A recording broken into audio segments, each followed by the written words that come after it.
बिस्मिल्लाहिर्रहमानिर्रहीम। Expert systems की series में आज हम डिस्कस करेंगे inference rules of prepositional logic. तो इन रूल्स को डिस्कस करने से पहले हम देखते हैं कि इन्फरेंस का वर्ड क्या है, इससे क्या मुराद है। तो बहुत आसान सी चीज है।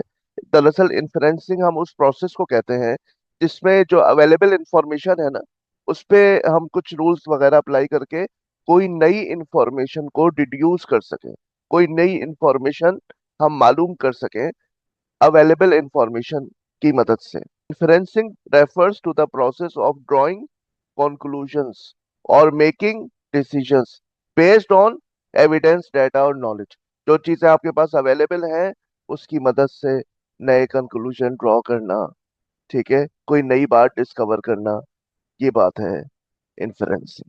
जो चीज नॉलेज बेस में अभी मौजूद है उसकी मदद से वो चीज मालूम करना जो अभी अननोन है, यानी कि अभी इस वक्त यहाँ मौजूद नहीं है, लेकिन अवेलेबल डाटा से हम उसको फाइंड आउट कर सकते हैं कोई रूल वगैरह लगा के। अब इसमें है ना मुख्तलिफ रूल्स है हमारे पास प्रोपोजिशनल लॉजिक में। पहले तो वही दो रूल्स आ गए, मॉडस पोनेंस और मॉडस टॉलेंस, ठीक है, और ये हम जो है डिस्कस कर चुके हैं बहुत डिटेल के साथ। तो यहाँ पर अब क्या आपको बताएं, बस ये लिखने का अंदाज समझा देते हैं कि अल्फा अगर इम्प्लाई कर रहा है बीटा को और अल्फा इस वक्त मौजूद है, तो ये चीज इन्फर कर रही है कि फिर बीटा भी होगा। क्यों? क्योंकि पहले ही हमने कह दिया कि अल्फा की मौजूदगी दरअसल बीटा की मौजूदगी को जाहिर कर रही है और अल्फा इस वक्त मौजूद है, तो इसका मतलब है कि फिर तो बीटा भी होगा।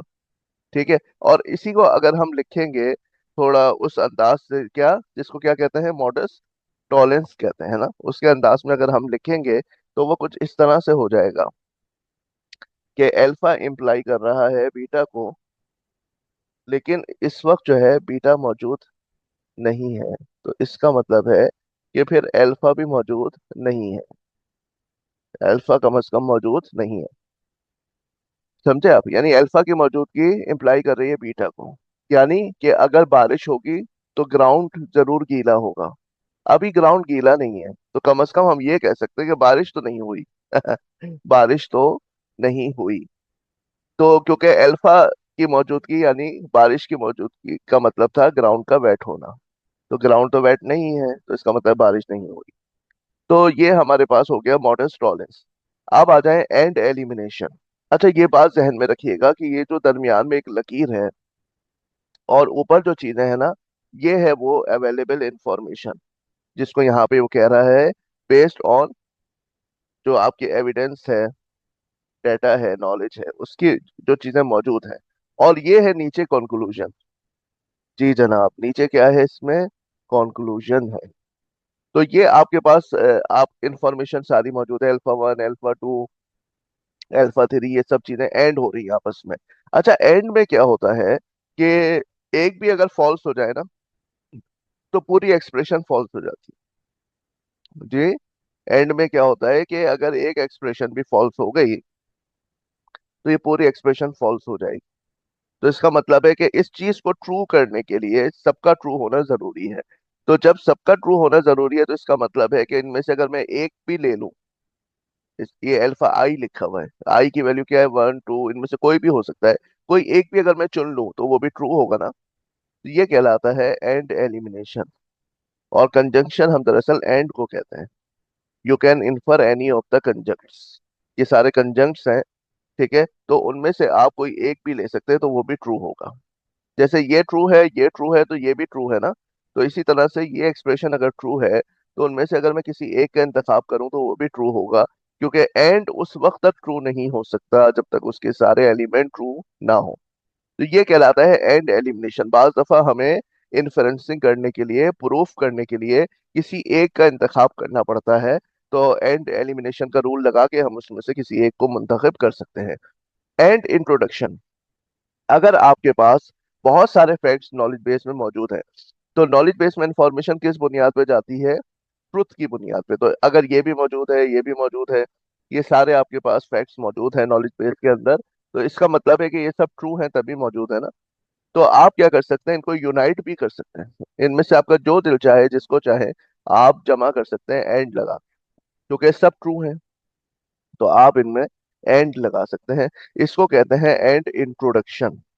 अलग अलग थे, एंड लगा के आपने उनको जमा कर लिया, तो जैसे ये सब ट्रूथ है तो ये एक्सप्रेशन भी ट्रू हो गई। अब आया और इंट्रोडक्शन। सपोज करें कोई फैक्ट था आपके पास अल्फा आई जो ट्रू था, तो उसके साथ आप कुछ और को भी और करके मिला लेंगे तो वो भी ट्रू हो जाएगा, क्योंकि और में क्या होता है कि अगर एक एक्सप्रेशन भी ट्रू है तो पूरी एक्सप्रेशन ट्रू होती है।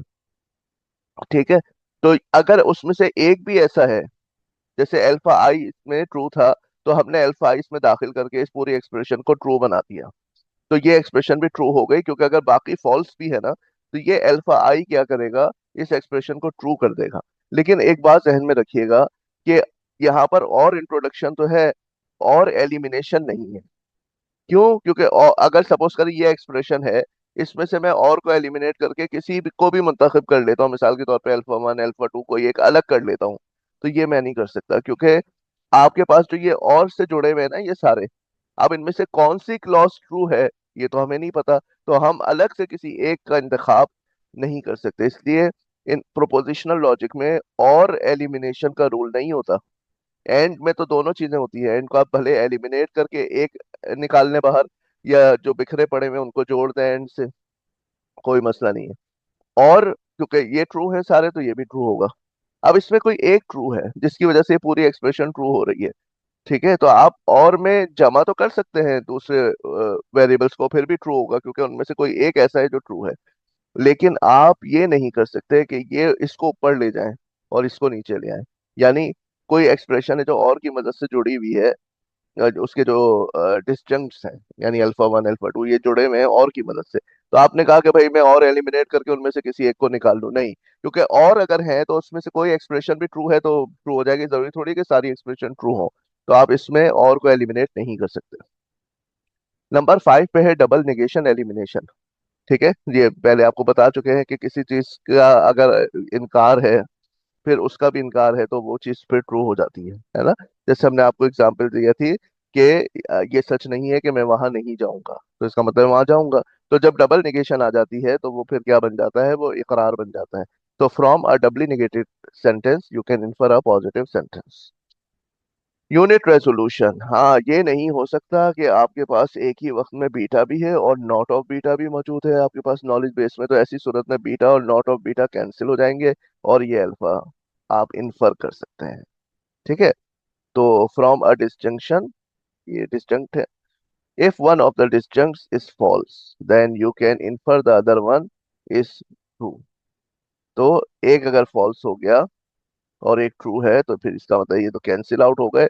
यहाँ पर देखें आप, जैसे प्रूफ है ये यूनिट रेजोल्यूशन का, तो यहाँ पे अल्फा और बीटा और माइनस बीटा भी नॉलेज बेस में हमारे पास था, हमने इनको क्या किया, दोनों एक्सप्रेशंस को एंड इंट्रोड्यूस करके जोड़ दिया। अब बीटा भी मौजूद है माइनस बीटा भी मौजूद है, तो एक ऐसे हो सकता है कि एक चीज एक वक्त में ट्रू भी है फॉल्स भी है, और दोनों नॉलेज बेस में मौजूद है, तो ये दोनों चीजें एक दूसरे को कैंसिल आउट कर देंगी और फिर हमारे पास बचेगा अल्फा। ठीक है ना। तो वन और माइनस वन मिलके हो जाएगा जीरो, और कोई भी चीज जीरो जो है और होगी किसी और चीज के साथ तो उसका कोई इम्पैक्ट नहीं होगा। हाँ अगर ये वन होता तो फिर पूरा एक्सप्रेशन वन हो जाती, लेकिन ये जीरो है, तो अब पूरी चीज डिपेंड करी अल्फा पे। अल्फा अगर जीरो हो जाता है तो आंसर जीरो, अल्फा अगर वन हो जाता है तो आंसर वन, इस पे डिपेंडेंट नहीं है। तो ये एक्सप्रेशन दरअसल किस पे मुंतज हो रही है, अल्फा पे। ठीक है, ये किस पे डिड्यूस हो रही है, अल्फा। इसी तरह से एक रेजोल्यूशन का रूल है हमारे पास। मिसाल के तौर पे अल्फा और बीटा, माइनस बीटा और गैमा, तो यहाँ पर भी बीटा और माइनस बीटा कटेगा और अल्फा और गैमा जो आपस में जुड़ जाएंगे। ठीक है, माइनस अल्फा इम्प्लाई कर रहा है बीटा को और बीटा इम्प्लाई कर रहा है गैमा को, तो इसका मतलब है कि माइनस अल्फा से हम बीटा तक पहुंचे और बीटा से गैमा, तो इसका मतलब माइनस अल्फा से हम गैमा तक पहुंच सकते हैं। तो ये, अब इसमें ये सूरत हाल जो है ना, ये किसी भी वेरिएशन के साथ हो सकती है, इसको जहन में रखिएगा। यानी किसी भी वेरिएशन के साथ का मतलब है मेरा कि मिसाल के तौर पे इस साइड पे माइनस बीटा लिखा हुआ है, तो आप क्या करेंगे, यहाँ पर आप देखें, यहाँ पर है अल्फा इम्प्लाई और यहाँ है माइनस बीटा सपोज, और माइनस बीटा इम्प्लाई कर रही है गैमा को, तो ये भी फिर अल्फा इम्प्लाई गैमा हो जाएगा। तो ये चीज आ जाएगी, ये और ये चीज आ जाएगी, ये सेम होना चाहिए। ठीक है, अब मिसाल के तौर पे एक और इसका वेरिएशन ले लेते हैं। कि जैसे अल्फा इम्प्लाई कर रहा है बीटा को और बीटा इम्प्लाई कर रहा है माइनस ऑफ गैमा को, तो फिर अब क्या होगा, अल्फा से हम डायरेक्टली पहुंच सकते हैं माइनस ऑफ गैमा तक। ठीक है, तो ये दोनों चीजें अगर सेम है ना, तो फिर आप इससे यहाँ पर पहुंच सकते हैं। अब यहाँ माइनस लगा हो या यहाँ माइनस लगा हो या दोनों में माइनस लगा हुआ हो, उसका कोई मसला नहीं। ठीक है।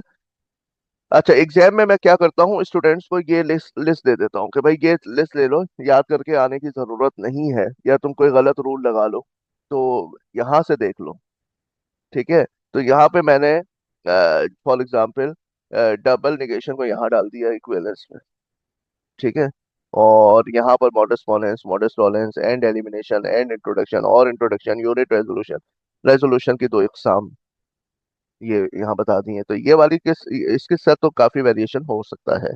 ठीक है, तो ये मैं आपको इक्विवेलेंस पहले वीडियो में पढ़ा चुका हूँ ये सारे, तो ये मिला के मैं रूल्स दे देता हूँ स्टूडेंट्स को, और फिर उनसे कहता हूँ कि प्रूफ करो। आप कोई चीज दी हुई है तो आपको यानी कि प्रेमिसेस दिया हुआ है, और आपको प्रूफ करना है conclusion by applying the rules of inference या इक्विवेलेंसेस ऑफ प्रोपोजिशनल लॉजिक।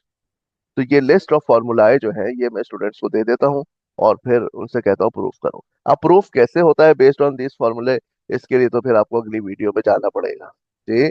अगली वीडियो में जाना पड़ेगा, और इस वीडियो को लाइक करना पड़ेगा जाने से पहले। समझ गए आप? तो इसको आप लाइक करें और शेयर भी करें अपने, अगर आप टीचर हैं तो स्टूडेंट्स के साथ अपने शेयर करें, कंजूसी ना करें, और जो है दूसरे कोलीग्स के साथ भी, अपने कंप्यूटर साइंस के टीचर्स के साथ इसको शेयर करें और स्प्रेड करें नॉलेज है। ठीक है, तो मिलते हैं फिर दूसरी वीडियो में, जहां पर हम ये फॉर्मूले अप्लाई करके क्या करेंगे, प्रूफ प्रूफ की काफी एग्जाम्पल देखते हैं, ताकि अच्छी तरह से वो समझ में आ जाए। Thank you very much.